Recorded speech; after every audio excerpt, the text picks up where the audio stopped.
Hello everyone, this is Coyote giving you a shoutcast between Optic Coyote and Optic Toaster here in the Xel'Naga Caverns. This was actually given to me by some of the players from Optic. Hopefully these replays actually live up to the hype. I am casting one of their games. There was like a 6-game series where it was Terran versus Zerg, all in the Xel'Naga Caverns. I'm only casting the one that was the most highly recommended as you guys, the viewers, may not want to see 6 games of Terran versus Zerg on the same map. One quick announcement or a shout out to Io Lan EO New. Happy birthday. February 24th, you're turning 21. Yeah, your girlfriend wrote me and said, please give a shout out.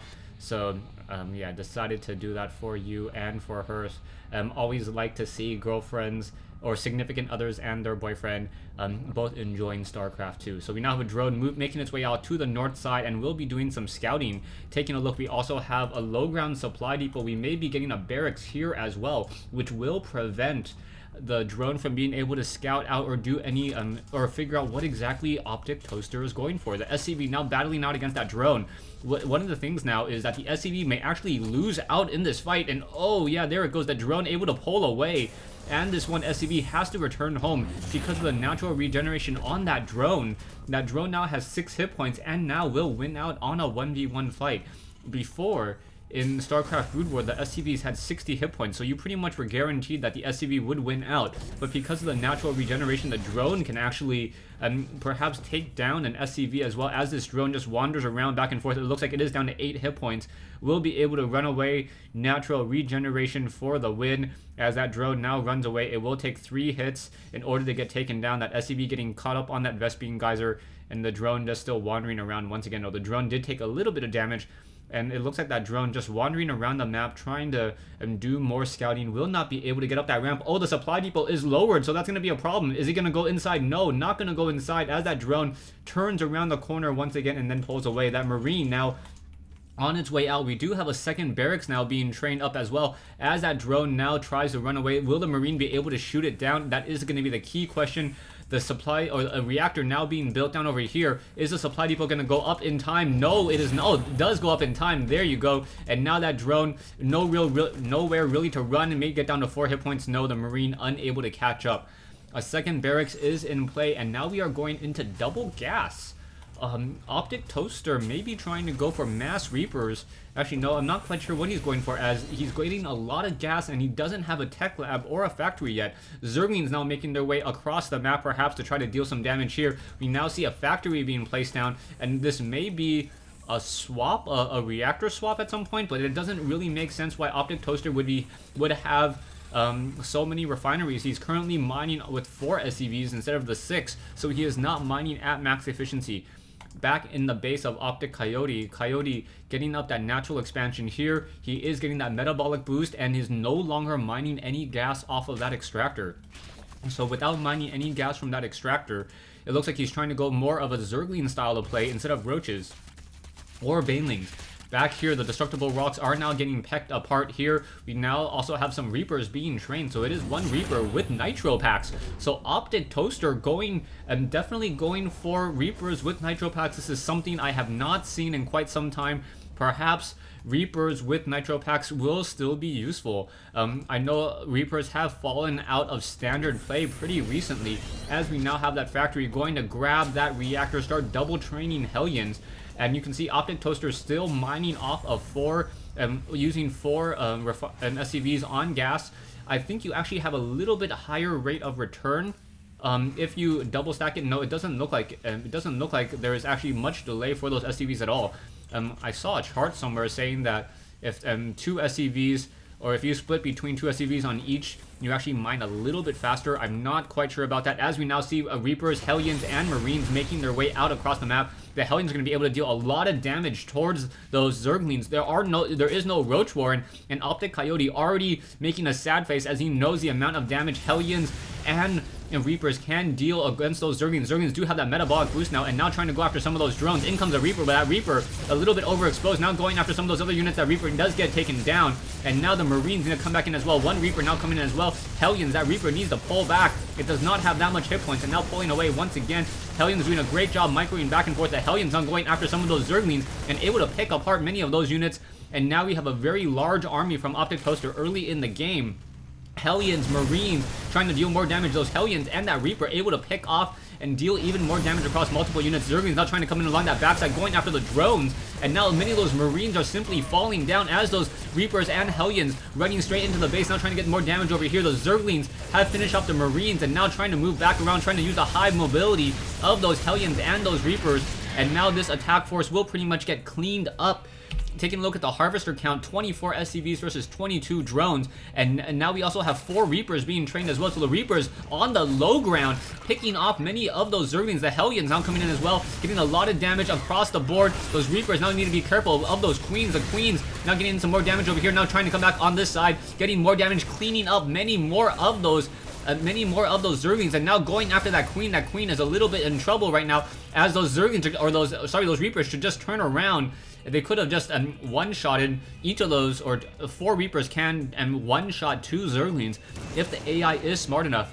Back in the base, we do finally have a command center being put down, a Ghost Academy now coming into play, so we may have some nukes come into play as well, as we already have the factory. So Hellion and Reapers against this very, very early Zerg. There are now a lot of roaches, and Coyote now getting roaches should be able to fend off against this attack very easily, cleaning up those creep tumors. Creep tumors now getting taken down. Zerglings now getting picked off once again, and now backing off in order to try to save those units, making sure not to fight on creep. It is very, very difficult to fight on creep. And now in come those Queens and those the Queen and those Roaches. Roaches do move a little bit faster on creep.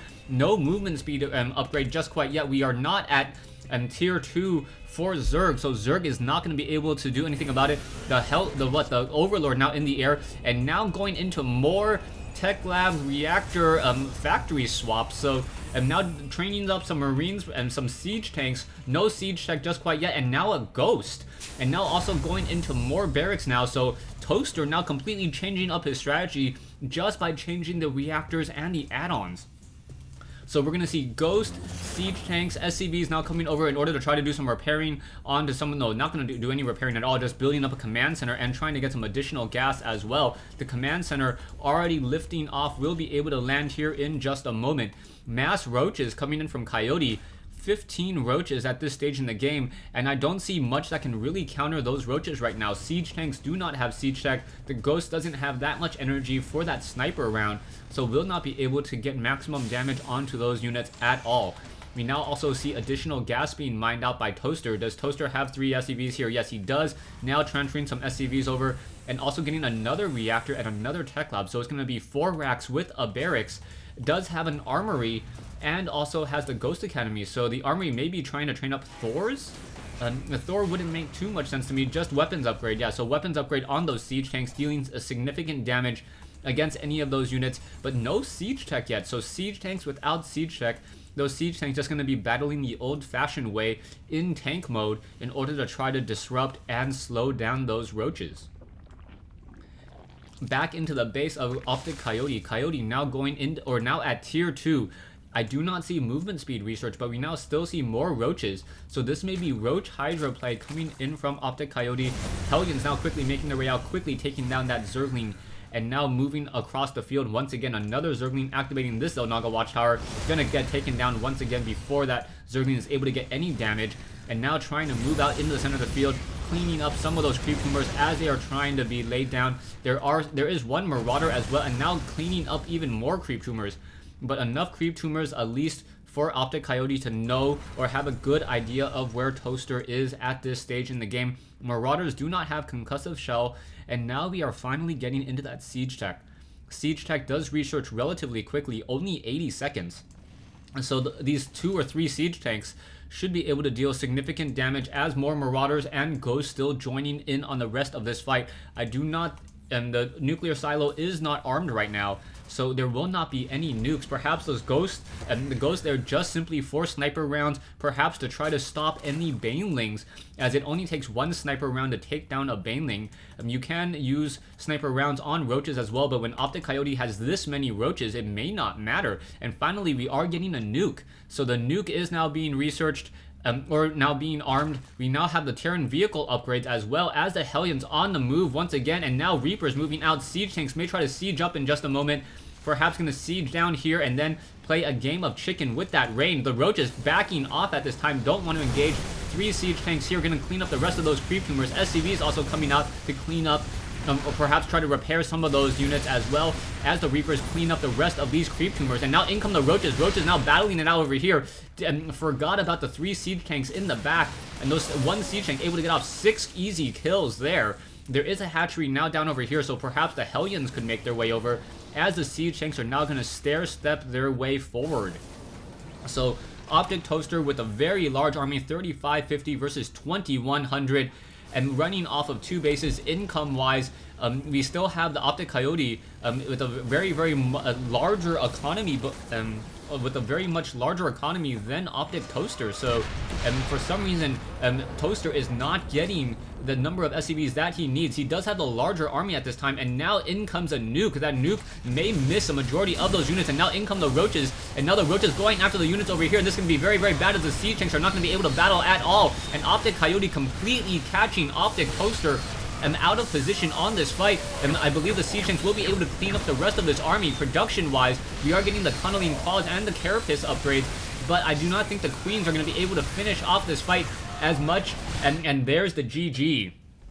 So one really well-timed nuke, and then Optic Coyote trying to come in from the left in order to deal some damage, but was unable to, and Toaster able to take the game here in the Xel'Naga Caverns.